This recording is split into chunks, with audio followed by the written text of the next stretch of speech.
Hello বন্ধুরা, welcome back to my Arati Bikash blog. সবাইকে অনেক অনেক ভালোবাসা জানিয়ে শুরু করছি আরেকটি ব্লগ। তো তোমরা সকলে কেমন আছো? আশা করি সবাই খুব ভালো আছো। দেখতে পাচ্ছ আমি একটু ঝটপট রেডি হয়ে গেছি। তোমরা সকলে কেমন আছো? অবশ্যই। এখন বাজে দুপুর 2টো 2:30 বা 2:45টার মতন। তো আমরা একটু রেডি হয়ে গেছি ঝটপট করে। তো একটু বেরিয়ে পড়েছি ঘুরতে। কোথায় ঘুরতে যাচ্ছি সেটা এই পুরো ভিডিওটা দেখলে বুঝতে পারবে, আর আমার এই কথাতেই বুঝতে পারবে যে আমরা আজকে কোথায় যাচ্ছি বা আজকে কী দিন, তাই না? তো চলো শুরু করা যাক। কিছু কথা আজকে তোমাদের বলতে এলাম। তো অবশ্যই এই ভিডিওতে অনেক কিছু জানতে পারবো আমরা সবাই। তো চলো শুরু করা যাক। আজকে আমরা জানবো 25শে ডিসেম্বর কী বা বড়দিন কী, কেন ক্রিসমাস ডে বলে পালিত হয়। 25শে ডিসেম্বর কী? 25শে ডিসেম্বর এই দিনটি বিশ্বের কোটি কোটি মানুষ একই সাথে উদযাপন করে। বড়দিন বা ক্রিসমাস বলে এই দিনটি পরিচিত। কিন্তু আমরা অনেকেই হয়তো জানি না এই বড়দিন বা ক্রিসমাস ডে আসলে কী, কিংবা এই দিনটি আসলে কেন পালিত হয়।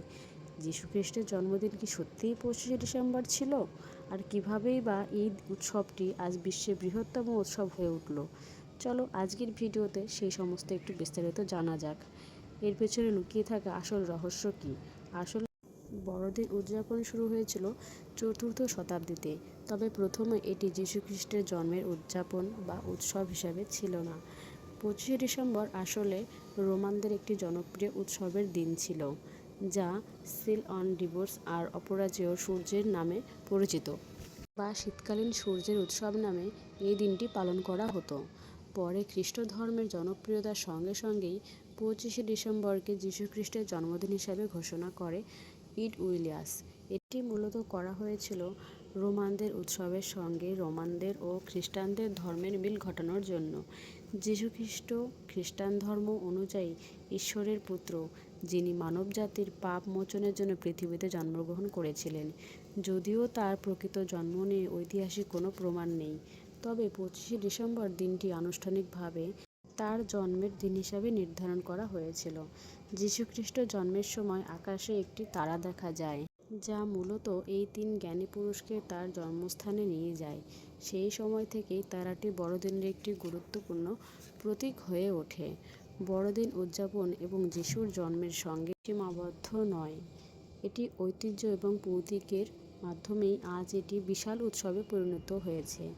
বড়দিনে সাজানোর জন্য যে প্রতীকগুলো ব্যবহার করা হয়, যেমন ক্রিসমাস ট্রি, সান্তা ক্লজ, তারা, গিফট, মোমবাতি ইত্যাদি, প্রতিটির আলাদা আলাদা অর্থ আছে।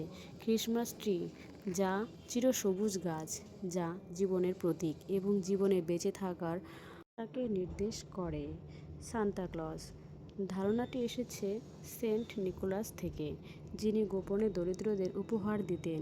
তাছাড়া আলো এবং মোমবাতি, এগুলি হলো ঈশ্বরের উপস্থিতির প্রতীক, যা অন্ধকার থেকে মুক্তির নির্দেশ করে।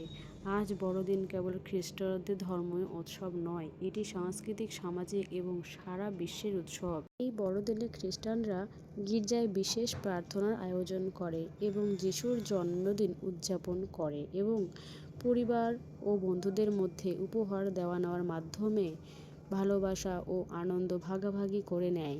এই বিশেষ দিনে বিশেষ খাবার যেমন কেক, কুকিজ, ট্রফি এবং অন্যান্য খাবার এই উৎসবে গুরুত্বপূর্ণ অংশ নেয়। বাড়ি এবং রাস্তাঘাট ক্রিসমাস ট্রি এবং রঙিন আলোকে সজ্জায় সজ্জিত হয়ে থাকে। যীশুখ্রিস্টের জন্মের মানবজাতির প্রতি ঈশ্বরের ভালোবাসার প্রতীক। সবার মধ্যে শান্তি এবং সদয়তার ও মানবিকতার বার্তা বহন করে। তাই এই দিনটিতে প্রতিটি মানুষ তাদের প্রিয়জনের প্রতি ভালোবাসা প্রকাশ করে। তাই বড়দিনকে ভালোবাসার দিন বলা হয়ে থাকে। বড়দিনের মূলত বার্তা হলো ভালোবাসা, দয়া এবং শান্তি। যিশু তার জীবনে উৎসর্গ করেছিলেন মানবজাতির জন্য। এই মানবজাতির মাধ্যমে তার আদর্শকে স্মরণ করি।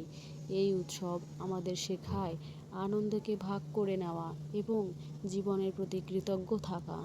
আসলে আমাদের মনে করিয়ে দেয় যে সত্যিকারের আনন্দ ও শান্তি আসে একতায়। তাই 25শে ডিসেম্বর শুধুমাত্র যীশুখ্রিস্টের জন্মদিন নয়, এটি এমন একটি দিন বা সময় যখন আমরা নিজেদের ভেতরের মানবিকতাকে উদযাপন করি। বড়দিন আমাদের জীবনের প্রতিটি মুহূর্তকে ভালোবাসা এবং দয়ার মাধ্যমে আরও সুন্দর করে তুলতে শেখায়। তাই আমরা ধর্ম বর্ণ সব কিছু ভুলে গিয়ে আজকের এই 25শে ডিসেম্বর এই ক্রিসমাস ডেতে সবাই এক হয়ে যাই। তো কেমন লাগলো আমার এই ভিডিওটা তোমরা অবশ্যই কমেন্টে জানিও বন্ধুরা। আর আমরা কিন্তু পৌঁছে গেছি গল্পে গল্পে পুরো এই গির্জার ভেতরে। পুরো রাস্তাটা দেখতেই পেলে। আমার বাবু তো একটু ঘুমিয়েছিল, ওর এখন বেশ ভালোই হয়ে গেছে। ও বাইরে যখন যাবে, যখন জার্নি করবে তখন ঘুমিয়ে পড়বে, বাট জায়গা মতো পয়েন্টে গিয়ে ঠিক ও উঠে যাবে। তো আমরা দেখো গির্জার ভেতরে গিয়ে একটু যীশু খ্রিস্ট তাকে প্রণাম করলাম, তাকে শ্রদ্ধা জানালাম, মোমবাতি জ্বালিয়ে তাকে স্মরণ করে তার স্মৃতির উদ্দেশ্যে একটু শান্তি কামনা করলাম। এবং ভেতরটা দেখলে কতটা পরিষ্কার পরিচ্ছন্ন, খুব সুন্দর জায়গা। এটা হচ্ছে আমাদের রায়গঞ্জের থেকে একটু হেমতাবাদের দিকে যেতে হয়। তো 35 কিলোমিটারের মতন হবে, হয়তো 18, হ্যাঁ 35 কিলোমিটারের মতন হবে। এতটা দূরত্বে আমরা গিয়েছিলাম বাড়ি থেকে।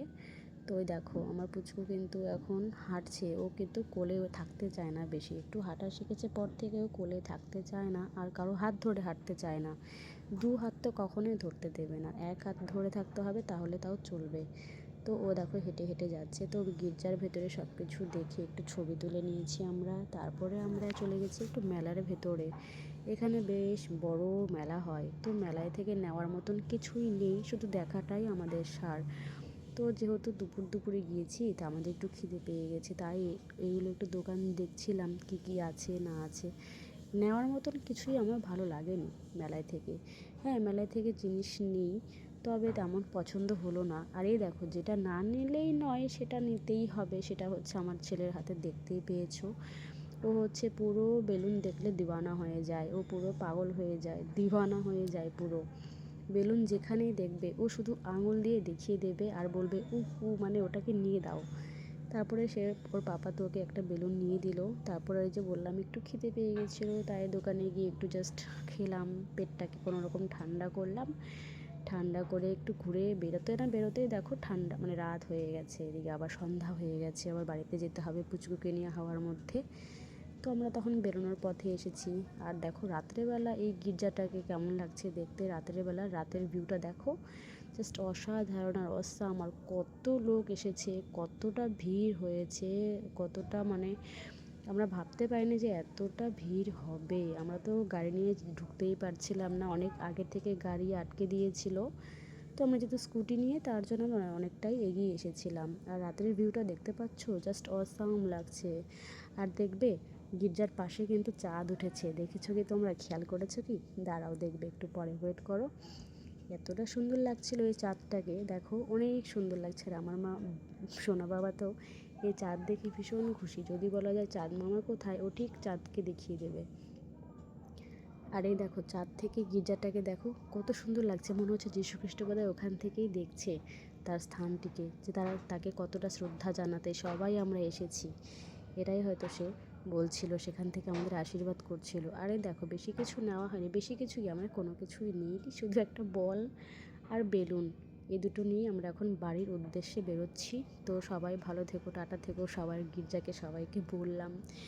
আর এই দেখো যেটা হচ্ছে আমাদের মন্দির, মায়ের মন্দির, এটা হচ্ছে মোটর কালীবাড়ি বলা হয়। এটা কালীবাড়িতে অবস্থিত, আমাদের বাড়ির খুব দূরে না, অল্প একটু দূরেই অবস্থিত, তবে খুব জাগ্রত মন্দির। সবাই ভালো থেকো বন্ধুরা, আমরা বাড়ি যাই, সবাই সুস্থ থেকো।